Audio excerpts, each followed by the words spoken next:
The honourable member for Nanaimo Ladysmith. Thank you, Mr. Speaker. I rise today to speak in support of Bill 246, proposed to ensure laws prevent animal cruelty, shark finning, and the sale of products made from pet fur.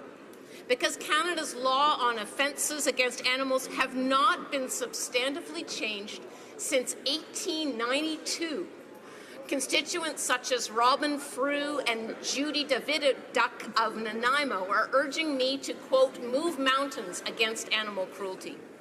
Large sections of this bill advance measures that New Democrats have proposed over time, and we would like to see these become law.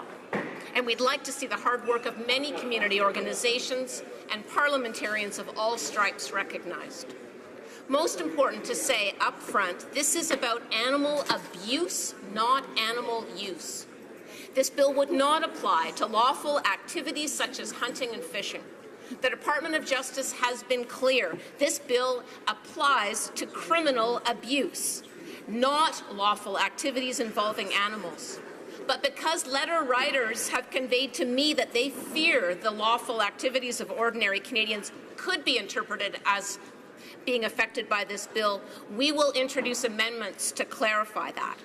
The NDP wishes to protect the right to hunt, fish, farm, and trap legally, and we will propose amendments to clarify that. Hunters and anglers are vital conservation partners on Vancouver Island, and we need them to be part of the conversation about criminal animal cruelty.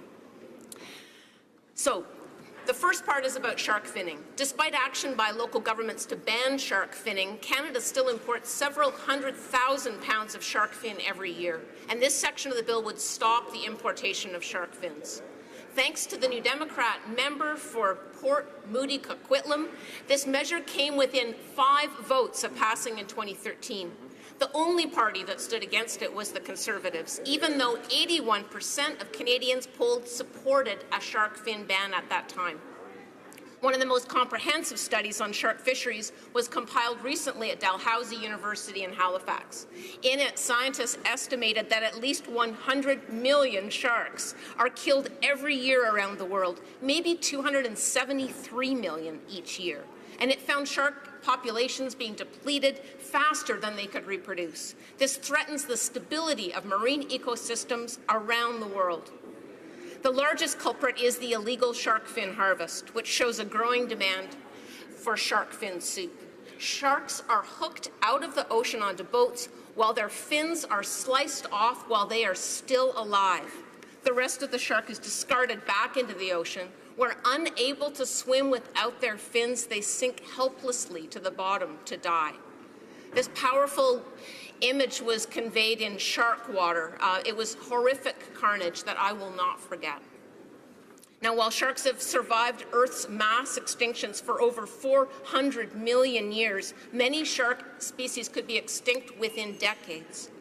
A major environmental issue associated with shark finning is that the harvest is not specific to gender, size, or species. So we can't target harvests to avoid endangered species, as we do with conservation-oriented fisheries. Now, further biological complication is that sharks are naturally slow to breed and mature. This makes sharks particularly vulnerable to overfishing, and it makes extinction for many shark species increasingly likely. And this is why extinction would be absolutely terrible.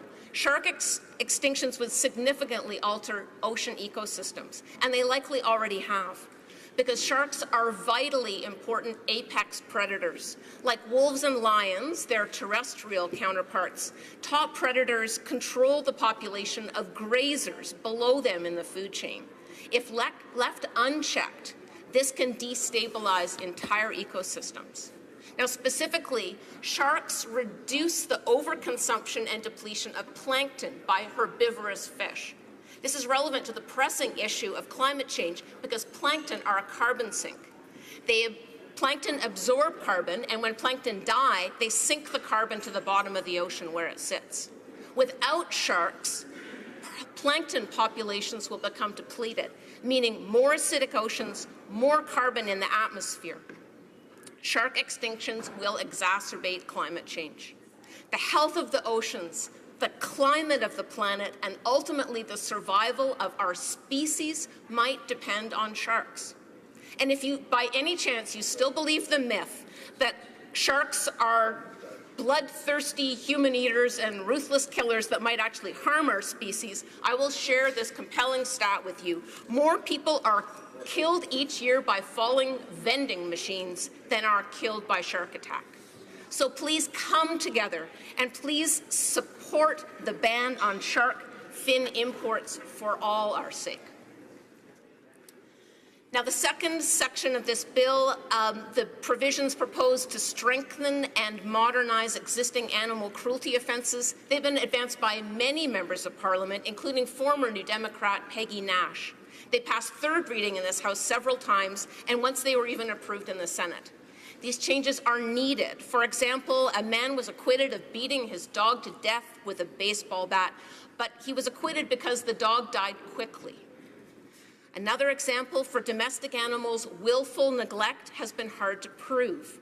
Now, this bill that we're looking at today instead proposes a gross negligence offence for failing to provide adequate care, and where the individual is found to depart markedly from the standard of care that a reasonable person would use. And finally, the courts in this bill would be allowed to impose a lifetime ownership ban on repeat offenders of animal cruelty.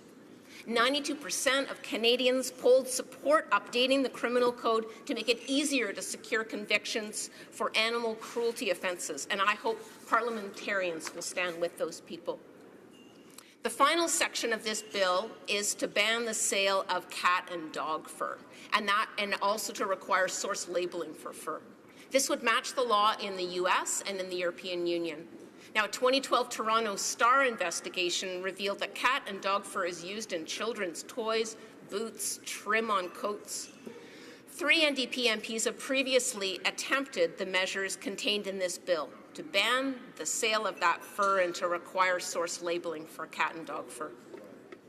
So in conclusion, I want to say again, this bill is not about hunting and fishing. If it was, I wouldn't support it.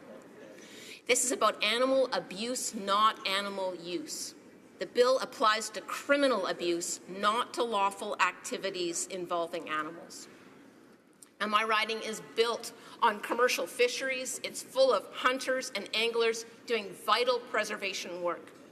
And our riding is very dependent on recreational and sport fisheries. Because I don't want anyone to fear that the lawful activities like those would ever be affected by this bill, this is an amendment that we will propose in committee to clarify that this does not affect lawful hunting and fishing. Finally, Robert Broadgill of Ladysmith reminded me of Gandhi's words: "The greatness of a nation and its moral progress can be judged by the way its animals are treated." I urge this Parliament to vote together and show leadership to end animal cruelty in Canada. Thank you.